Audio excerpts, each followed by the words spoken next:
ऑरिया kingdom के एक intense scene से होती है, जहाँ किंग अपने डेयरिंग नाइट्स के साथ पहाड़ियों के बीच एक ड्रैगन को चेस कर रहा होता है। इनका पीछा करते हुए वो एक ऐसी गुफा में पहुँचते हैं जहाँ कुछ ऐसा नजारा उनका वेट कर रहा था जो उन्हें पूरी तरह हैरान कर देता है। लेकिन इससे पहले कि वो कुछ समझ पाते, अंधेरे से ड्रैगन बाहर आता है और अपनी दहशतनाक आग से ज्यादातर नाइट्स को एक ही झटके में राख कर देता है। जो बचे कुछ नाइट्स थे उन्हें वो अपनी ताकतवर टेल से एक एक करके मसल देता है। आखिर में सिर्फ किंग बचता है। अपनी हार मानते हुए किंग घुटनों पर गिर जाता है, ये सोचकर कि उसका अंत आ चुका है। लेकिन किस्मत को कुछ और ही मंजूर था। यहाँ से सीन शिफ्ट होता है और हम कई सदियों आगे नॉर्थ के बर्फीले इलाके में आ जाते हैं। यहाँ हम लॉर्ड की बेटियां एलोडी और फ्लोरिया को देखते हैं, जो जंगलों में लकड़ी इकट्ठा कर रही होती हैं। ये दोनों सिर्फ प्रिंसेस नहीं हैं, बल्कि अपने लोगों की मदद करने के लिए दिन रात मेहनत कर रही हैं। उनका इलाका एक भयानक ठंड और भूखमरी से जूझ रहा है। हालात इतने खराब हैं कि हर रोज लोग गांव छोड़कर जा रहे हैं और ऐसा लग रहा है कि जल्द ही यहाँ कोई नहीं बचेगा। तभी इन बहनों की नजर एक आते हुए कैरेज पर पड़ती है। ये काफी अजीब था क्योंकि इतने टफ मौसम में यहाँ कोई विजिटर्स नहीं आते। वो भागकर घर पहुँचती हैं तो देखती हैं कि उनके पिता लॉर्ड बेफोर्ड और स्टेप मदर एक नन के साथ गंभीर चर्चा कर रहे हैं। डिस्कशन खत्म होते ही नन एलोडी की तरफ इशारा करती है और वहाँ से चली जाती है। लॉर्ड बेफोर्ड तब एलोडी को एक ऐसे ऑफर के बारे में बताते हैं जो उनकी किस्मत बदल सकता है। ऑरिया की रॉयल फैमिली चाहती है कि एलोडी उनके प्रिंस से शादी करे। पहले तो एलोडी एक इससे साफ इनकार कर देती है, लेकिन जब लॉर्ड बेफोर्ड उसे समझाते हैं कि इस शादी के बदले उन्हें इतना पैसा मिलेगा कि अगले कई सालों तक उनके लोगों की जिंदगी बच सकती है, तो एक जिम्मेदार बेटी होने के नाते वो अपना मन बदल लेती है। अपने लोगों की खातिर फैमिली ऑरिया के लिए रवाना हो जाती है। डेस्टिनेशन के करीब पहुँचते ही उनका शिप एक घनी धुंध में एंटर करता है। माहौल अचानक बदल जाता है। अंधेरे में कुछ डरावनी फिगर्स दिखाई देती हैं, जो करीब से देखने पर जायंट ड्रैगन स्टैचूज निकलती हैं, जैसे वो आने वाले खतरे की चेतावनी दे रहे हों। लेकिन लैंड करने के बाद नजारा बिल्कुल उलट था। ऑरिया की खुशहाली और वहाँ का शानदार कैसल देखकर पूरी फैमिली दंग रह जाती है। सर्वेंट्स उन्हें बड़े अदब से उनके कमरों में ले जाते हैं और बताते हैं कि रॉयल फैमिली उनसे अगले दिन मिलेगी। एलोडी जब अपनी बालकनी से इस नई दुनिया का नजारा ले रही होती है, तभी उसकी नजर सामने वाली बालकनी पर पड़ती है। वहाँ उसकी ही उम्र की एक और लड़की खड़ी थी, लेकिन इससे पहले कि वो कुछ समझ पाती, एक मेड आकर उस लड़की को जल्दी से अंदर ले जाती है। रात को एलोडी को नींद नहीं आ रही थी, तो वो ड्राइंग करने लगती है। जब वो ताजी हवा लेने दोबारा बालकनी पर जाती है तो वो नोटिस करती है कि सामने वाली बिल्डिंग जहाँ वो लड़की थी, अब वहाँ बिल्कुल अंधेरा है। उसे कुछ गड़बड़ लगती है। उसी रात एलोडी दूर पहाड़ियों पर जलती हुई मशालें देखती है, जो काफी अजीब था। अगले दिन जब वो प्रिंस हेनरी से मिलती है तो हेनरी बताता है कि अपने पूर्वजों को याद करने की ये एक पुरानी रस्म है, इसलिए शादी भी आज ही रखी गई है। दोनों के बीच अच्छी बातचीत होती है और हेनरी उसकी आर्टिस्टिक स्किल्स की काफी तारीफ करता है। दूसरी तरफ कैसल के अंदर माहौल कुछ और ही था। लॉर्ड बेफोर्ड डील क्लोज करके आते हैं, लेकिन वो खुश होने के बजाय परेशान लग रहे थे। जब लेडी बेफोर्ड क्वीन इसाबेल से बात करने जाती हैं, तो इसाबेल उन्हें उनकी औकात याद दिला देती है। वो साफ कहती है कि ये शादी कोई रिश्ता नहीं, बस एक बिजनेस ट्रांजैक्शन है। उन्हें प्रिंसेस चाहिए और बेफोर्ड को पैसा। हद तो तब हो जाती है जब क्वीन लेडी बेफोर्ड को रोप मेकर की बेटी कहकर बेइज्जत करती है और एलोडी का नाम भी गलत लेती है। घबराई हुई लेडी बेफोर्ड एलोडी को वार्न करने जाती हैं कि शादी तोड़ देनी चाहिए, लेकिन लॉर्ड बेफोर्ड बीच में आकर उन्हें चुप करा देते हैं। अगली सुबह मेड्स एलोडी को तैयार करती हैं, जहां उसे एक खास ड्रेस पहनाई जाती है जिसमें एक छुपा हुआ खंजर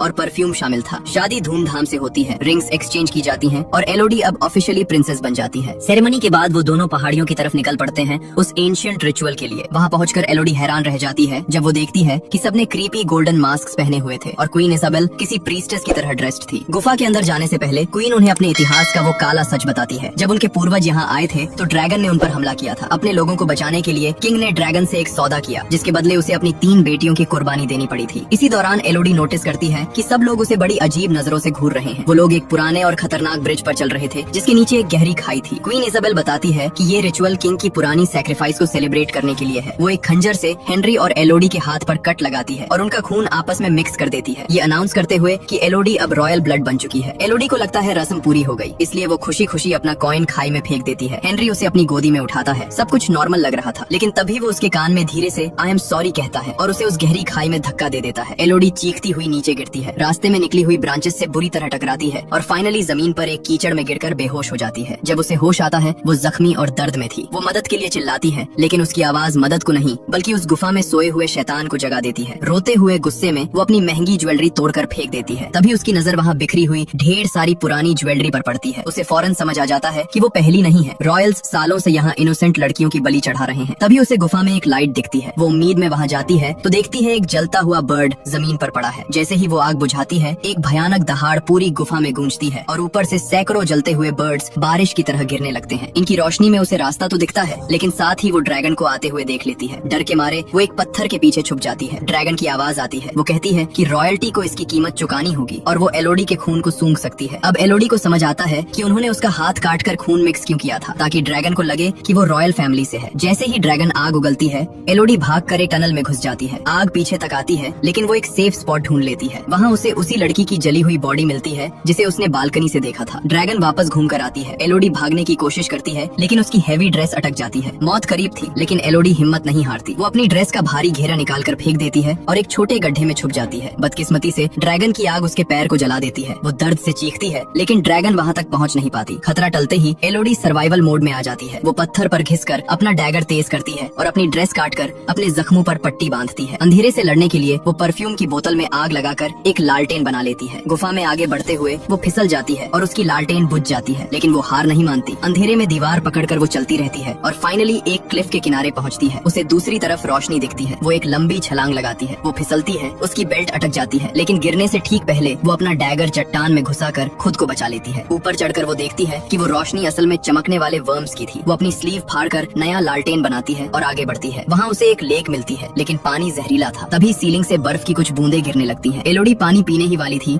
कि अचानक बर्फ तेजी से पिघलने लगती है और उसके पीछे से लाल रोशनी आती है। ड्रैगन वापस आ गई थी और वो आइस तोड़ रही थी। एलोडी अपनी जान बचाकर भागती है और एक ऐसी तंग सुरंग में घुसती है जहाँ ड्रैगन का बड़ा शरीर नहीं आ सकता था। इस छोटी सी जगह में एलोडी को दीवार पर कुछ लिखा हुआ मिलता है। जब वो लालटेन की रोशनी बढ़ाती है तो नजारा दिल दहलाने वाला था। दीवारों पर हजारों लड़कियों के नाम खुदे हुए थे। दर्द से परेशान होकर वो अपने जले हुए पैर से पट्टी हटाती है और थोड़ी देर सोने की कोशिश करती है। सपने में उसे उन पिछली प्रिंसेस की आत्माएं दिखती हैं जो दर्द और धोखे से तड़प रही थीं। विक्टोरिया उसे सपने में कहती है कि ये सब झूठ है। एलोडी हड़बड़ा कर उठती है और देखती है कि उसके जख्म पर वो ग्लोइंग स्लग्स चिपके हुए हैं। वो घबरा कर उन्हें हटाती है, लेकिन हैरान रह जाती है। उन स्लग्स के स्लाइम में हीलिंग पावर्स थी और उसका जख्म ठीक हो गया था। वो समझ जाती है कि ये गुफा उसे मारने नहीं बचाने की कोशिश कर रही है। बेहतर महसूस करने के बाद एलोडी की नजर दीवार पर खुदे हुए एक मैप पर पड़ती है। ये इस बात का सबूत था कि कोई तो लड़की यहाँ से निकलने में कामयाब रही थी। मैप के मुताबिक आगे 3 रास्ते आएंगे और उसे बीच वाला रास्ता चुनना है, जहाँ क्रिस्टल्स और हवा की सरसराहट उसे एग्जिट तक ले जाएगी। एलोडी अपनी भारी ड्रेस के फालतू हिस्सों को फाड़ कर फेंक देती है और वहाँ अपना नाम ऐड करती है, ताकि अगर वो ना बचे तो याद रहे कि वो लड़ी थी। ड्रैगन की गुर्राहट को इग्नोर करते हुए वो बीच वाले रास्ते पर चल पड़ती है। कुछ देर बाद उसे एक हल्की सी धुन सुनाई देती है और वो एक ऐसी जगह पहुँचती है जहाँ दीवारें चमकदार क्रिस्टल्स से ढकी हुई थी। ये क्रिस्टल्स सूरज की रोशनी में ग्लो कर रहे थे, मतलब वो एग्जिट के बिल्कुल नीचे थी। वहीं पास में उसे एक क्राउन मिलता है जिसके बगल में वी लिखा था, यानी ये विक्टोरिया का ही था। क्रिस्टल्स कांच की तरह नुकीले थे, इसलिए एलोडी अपने हाथ पैर कवर करने के लिए ड्रेस के टुकड़े बांधती है और उस क्राउन की मदद से ऊपर चढ़ना शुरू करती है। बिना ड्रैगन की नजर में आए वो ऊपर तो पहुंच जाती है, लेकिन वहां पहुंचते ही उसके पैरों तले जमीन खिसक जाती है। वो एग्जिट दरअसल पहाड़ी के बीच में एक बहुत ऊंची खाई पर खुलता था। यहाँ से कूदना नामुमकिन था। टूटी हुई उम्मीद के साथ एलोडी घुटनों पर गिरकर रोने लगती है। तभी उसे कुछ घोड़ों की टापों की आवाज सुनाई देती है। वो मदद के लिए चिल्लाती है, लेकिन तभी ड्रैगन उड़ते हुए वहाँ आ जाती है और उस एग्जिट को ब्लॉक कर देती है। एलोडी जान बचाकर पीछे हटती है तो उसे दीवार पर विक्टोरिया का आखिरी मैसेज दिखता है, नॉट सेफ, और पास ही विक्टोरिया की लाश पड़ी थी जो वहीं दम तोड़ चुकी थी। ड्रैगन आग उगलने ही वाली होती है कि तभी उसे किसी आदमी की आवाज सुनाई देती है जो एलोडी का नाम पुकार रहा था। ड्रैगन इन्वेस्टिगेट करने जाती है। ये कोई और नहीं बल्कि लॉर्ड बेफोर्ड थे, जो अपने नाइट्स और गाइड के साथ अपनी बेटी को ढूंढने आए थे। जब वो रस्सी से नीचे उतरते हैं तो एलोडी उनकी आवाजों का पीछा करते हुए वापस रास्ता ढूंढने लगती है। एक नए टनल में पहुंचकर एलोडी का सामना उस सच से होता है जो रॉयल फैमिली ने सदियों से छुपा रखा था। वहाँ 3 मरे हुए बेबी ड्रैगन्स के कंकाल पड़े थे। अब एलोडी को समझ आता है कि विक्टोरिया ने क्यों कहा था कि ये सब झूठ है। ड्रैगन इस प्रजाति की आखिरी नहीं थी और न ही उसने पहला हमला किया था। असल में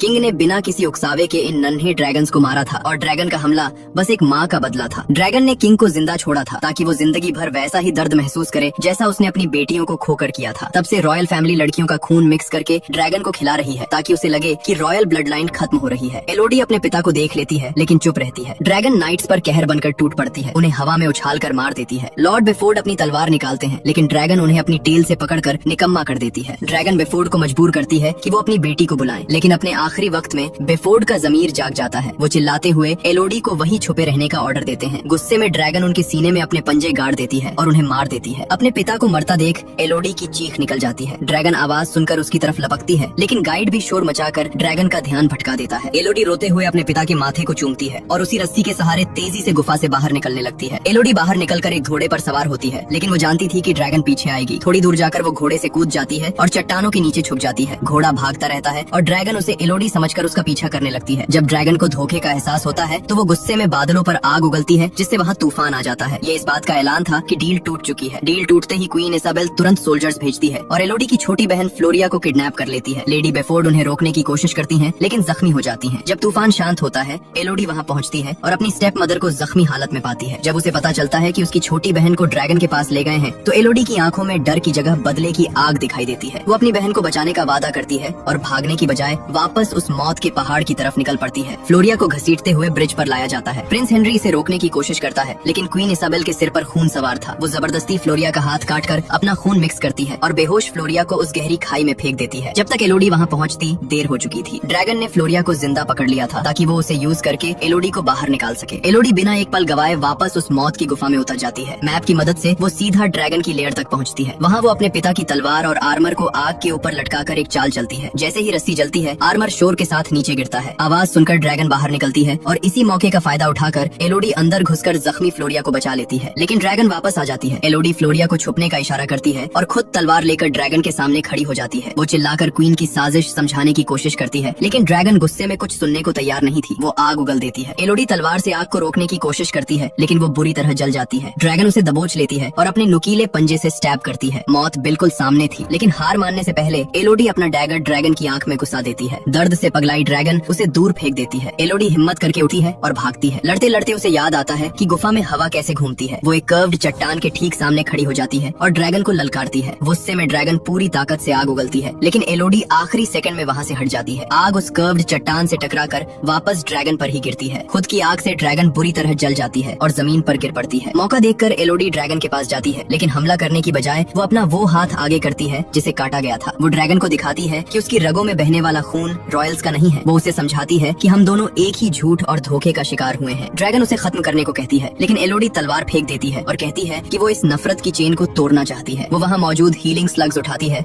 और ड्रैगन के जख्मों पर लगाने लगती है। अब उनके बीच दुश्मनी नहीं, एक समझौता था। सीन शिफ्ट होता है कैसल की तरफ, जहाँ रॉयल फैमिली बेशर्मी से एक नई शादी करवा रही थी ताकि तीसरी बलि दी जा सके। अचानक शांत माहौल में कॉइन लुढ़कता हुआ आता है। दरवाजे पर एलोडी खड़ी थी, खून और राख में लथपथ लेकिन जिंदा। वो नई दुल्हन से बस इतना कहती है, अपनी फैमिली को लेकर भाग जाओ। लोगों को कुछ समझ आता उससे पहले ही ड्रैगन वहाँ पहुँच जाती है। इस बार ड्रैगन को कोई रोकने वाला नहीं था। वो कैसल पर आग का कहर बरसा देती है। क्वीन इजाबेल और रॉयल लाइन के हर एक शख्स को वो जिंदा जला देती है। प्रिंस हेनरी भागने की कोशिश नहीं करता, वो आंखें बंद कर लेता है क्योंकि वो जानता था कि ये सजा उसका हक है। देखते ही देखते वो शानदार महल राख के ढेर में बदल जाता है, लेकिन एलोडी सिर उठाकर वहाँ से निकल आती है। कुछ दिनों बाद हम देखते हैं कि एलोडी, फ्लोरिया और लेडी बेफोर्ड एक शिप पर हैं, जो सप्लाईज और गोल्ड से भरा हुआ है। ये पैसा उनके लोगों की नई शुरुआत के लिए था। एलोडी अब लेडी बेफोर्ड को स्टेप मदर नहीं बल्कि माँ कहकर बुलाती है, क्योंकि उन्होंने अपनी जान पर खेलकर उन्हें बचाया था। जैसे ही उनका शिप घर की तरफ बढ़ता है, हम देखते हैं कि ड्रैगन भी उनके साथ साथ उड़ रही है। अब वो मॉन्स्टर नहीं बल्कि उनकी गार्जियन थी। और इसी के साथ ये रोमांचक कहानी यहाँ खत्म होती है। अगर आपको ये एक्सप्लेनेशन पसंद आई तो वीडियो को लाइक करें और चैनल को सब्सक्राइब जरूर करें, ताकि हम आपके लिए ऐसी ही मूवीज लाते रहें। देखने के लिए शुक्रिया।